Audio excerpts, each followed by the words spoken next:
Hey guys, welcome back to my another video. In the previous video, I have connected this project with the MongoDB using the Mongoose, and in this video, I'm going to show you that how we can create a route on MongoDB and the route that is going to connect with the EJS template. Okay, so let's get started. So this is my project node tutorial, and this project I'm going to create a routes here, route folder. And inside the route, I'm going to create a customer. Basically, this is going to be my customer route.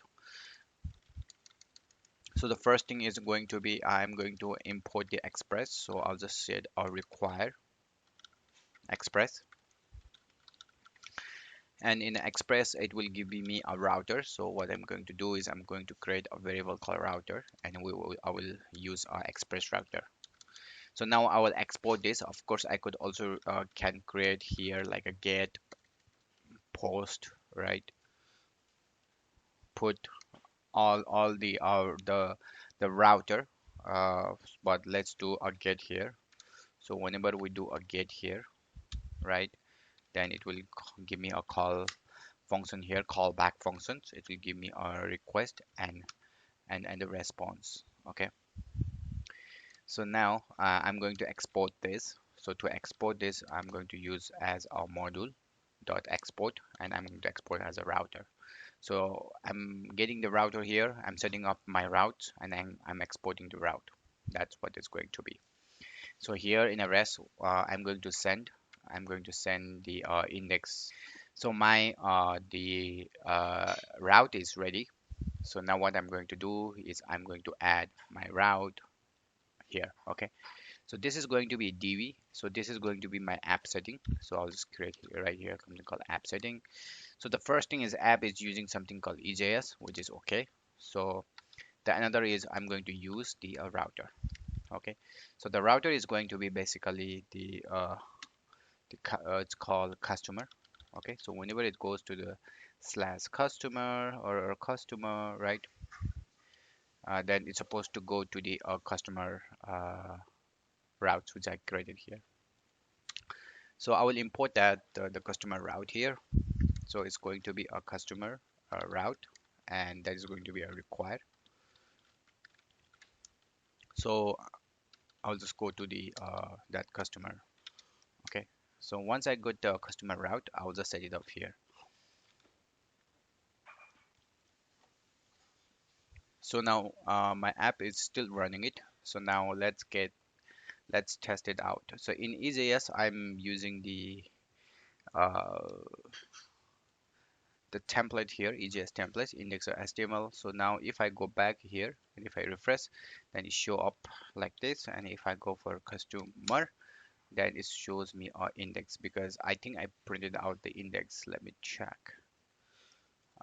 Yes, it's sent as an index here. Okay. So now the next is what I'm going to do is I'm using the node. I'm sorry, the MongoDB. So I'm going to create a schema on MongoDB. To create a schema on MongoDB, what I'm going to do is I'm going to create a models, and inside the model, I'm going to create a customer. So the customer is going to be it's customer JS, and in the customer JS, I'm going to create a variable called Mongoose, and I will require a Mongoose here. So once I have this Mongoose, then I can create a schema of the customer, and I'm going to create using that variable dot schema. So this is going to be our schema metadata, and we can say that what type of the parameter, what type of, sorry, the property would we need, and we can also specify the type of the property. So the first thing, let's just say that we need a create date, and we need a type, and let me say this that this create date type is the date, and it's require is true, and maybe we have a default value here, so we will say that date dot now. Okay, so this is my first property. So now let me create a customer has the first name and the last name. Okay. So another the type is going to be string, and this is the type is also going to be string, and date now we don't need the date now. Okay, so we have only the three fields here, which is okay. So now we have only the three field, and our schema is ready. So now we need to export our schema. So to export, we'll just say module export, and we will use our Mongos again, and we'll use our the model. And in the model, we need to specify what is the model. It's customer, and we will say that it's a customer schema. So once we create a model now, so now our schema, so its schema is ready. So now I will use our schema in the route. So in a route, as you know, when we go to the slash index, then when we go to the customer, then it goes to the index here. It's basically it just send the index name here as an index, right? So instead of sending the index name, what I'm going to do is I'm going to use the model which I create, and that's called customer, and I'll require it, and I will call that customer model.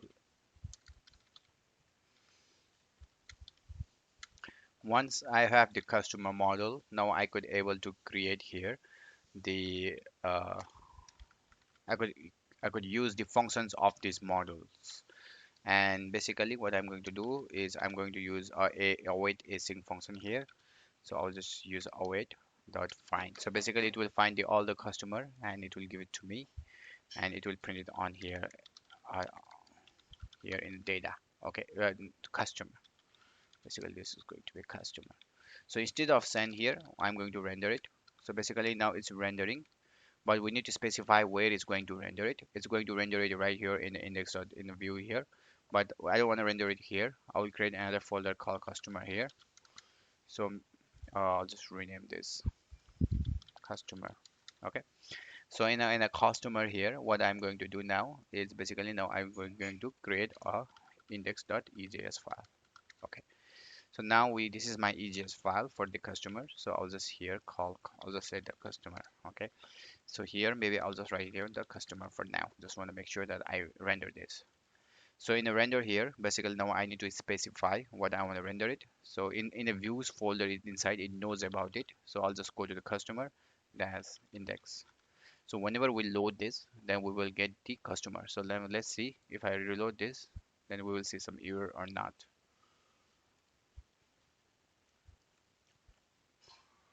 Okay, looks like we already see some couple of error here. So now let's cannot see a customer before initialize. Oh, looks like we already defined the customer. I'll just okay, so now whenever I refresh this, so we'll see a customer. So basically our EJS is pointing correctly. So now what I'm going to do is, okay, this is going to be a data. We'll just say call the customer as a data. Now I will send this data from the database here. It's getting it to the directly to the EJS part. So how we send it? So basically we need to create here as an object and data. So now if I refresh it, then we will not see it because we haven't print any data here, right? Oh, this is a different one. So but we didn't print anything on the index.html of the customer, not HTML, sorry, EJS. So in the EJS here, I'll just say as a data. So now if I refresh, then we will not see anything. We'll see empty because there is no any data available. So that's why we didn't see it. So now let's add a couple of data. So how we can add a data? So to add the data, let me go to the customer here. So we don't have any data here. So what we're gonna do is I'm going to add some new data here. So I'll just say has a customer, and I'll just call the insert. Sorry, not insert. Sorry, create. So I'll create a object here. So basically, I'm going to create a first name. Let me do it as a Sam, and let me create as a last name too. Uh, last name. So I'll just give it as a lamb. So now when we call it, it's going to create it and it's going to find it. It will get everything and it will send in this data. So if I refresh it, then we'll see. then we will see whenever it's loaded at first time or second time, whenever we load it, it's going to insert it and it will show up here. So we see our data here, which is good. So now I don't want to print any data, so I'll just cancel it and I'll just refresh it. Then we'll see our three data, which is perfectly fine. So in the EJS pod, so basically this is printing all the data. So I need to loop the data. So I'll just grab the previous code, which I have it from, I think from pod 2. So I'll just use this data here as a for each. Okay. Let me grab this UL as well. I just need to change this the data. So basically it's doing our for each and it's printing in data right here as D. So it's printing all my object, but I can also specify what object I want to print it. I just want to print the first name, then I can do the first name. It will show up my first name. If I want to print a second name, then I can print as well. Let me see that I can print like this or not. I don't think I can do able to do it, but I just want to verify it. Maybe I can. No, I can't do it. So each and every time when I want to print it, then maybe I need to create like this. So last name. So now I can be able to print it, right? And if I want some space, then yeah, I can give some space here. Okay. So my name is printing, which is good, and it's coming from database directly, which is perfectly good because I'm using a find function here to find it. So now let's do some post function. So to post it, basically, I'll just create a router called post. So whenever we do a post, then it's going to call this, and basically it's going to, let's say it's going to render data again. But when we do a post, then we will get some data here as in the body of this form, right? So we can get that data. So what we data we get? We get a first name, and we'll get a request at body dot first name, and another one is we get a last name. So to get the data from the body, we'll do a body request at body dot last name. Okay. So once we get these two data, so basically I'm going to create a data here. Okay. To create a data here, basically it's the same thing. I'll use a customer await function find, not find, sorry, create. So inside the create, it's going to be a first name here and the last name. Okay, so whenever it's going to create it, it's going to create it, and after that it's going to find it and render it. So now we need to create a form for this one. So in EJS, basically here, this is a list which we see here. So we could able to create a form here. Okay, so we need to create a form. So let's create a form. Okay, so once we create a form, so now let's create an input field quickly. I'm not using any like bootstrap or anything like framework for this one. To look better, I'll just literally type it. Okay, so input type is going to be text, and we need to specify what is the name of it. So this is going to be a first name, right? Because this is the name that is going to send in a server. So we need to know about this. Not we, actually server need to know about what field it is. So the last one is going to be submit. So whenever it's going to submit, so basically this is going to be a button. So the value is basically the name of it. So when I refresh it, now we will see the form here. Okay, looks good. So now whenever we click the button, it's going to submit. How? So we need to provide here the action. Action is basically nothing. It just tell we need to tell them the form that where it need to go. So I'll just tell it to go to the customer. That's it, because this is the path that will render this my route, and it will point it out in the post, because this is going to be a post request. How? Because I'll just the form is only able to do a get and post. So this is only two way to submit this form. This is not like a REST API, but we could also use a JavaScript here. Basically, this is also JavaScript, but just using a backend in the node side. But in the front here, we could also use a JavaScript to send our form data. But this is basically a straight form. There's no in JavaScript has been used. Okay. So now I'm going to send this as a post here, and it's going to send this and this. So now, yeah, I think let's test it out. So it's going to get data here. Oh no, it doesn't work. The reason why is it will give me an error. I'll just show you. I'll just show you a network tab as well. So if I give a name anything like this, if I submit, now see my first name and last name is submitted. right? It had my first name and last name is submit here. Oh, it's going to a GET request. I don't know why it's going to a GET request. Let me check. So it doesn't supposed to go a GET request here. It, okay, maybe I need to do this post as a small letter. Let me try. Yep, that's the reason. So if I submit this, if I send it, now it's going to send as a post request. How? Then we will know here. It's going to send, yes, this is going to send as a post request, and it's giving some error already. I know what's the error. So now it's giving our error here.